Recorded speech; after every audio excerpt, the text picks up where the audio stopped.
ఆవు అంటేనే పవిత్రత.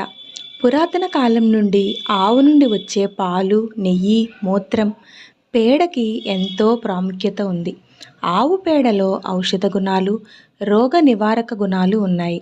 ఆవు పేడతో చేసిన పిడకలలోనూ, కాల్చగా వచ్చిన ధూపంలోనూ ఔషధీ గుణాలు ఉన్నాయి.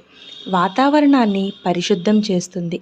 యజ్ఞాలలో ఆవు పిడకలు లేకుండా యజ్ఞం అనేది జరగదు. ఆవు పేడతో ధూపం ఇంట్లో వేస్తే యజ్ఞం చేసిన ఫలితం కలుగుతుంది.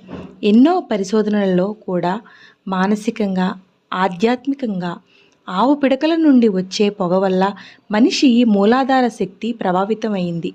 వ్యవసాయంలో సేంద్రియ ఎరువుగా, దోమల నివారణకి, ధూప్ స్టిక్స్ తయారీలో గోబర్ గ్యాస్గా ఉపయోగపడుతుంది.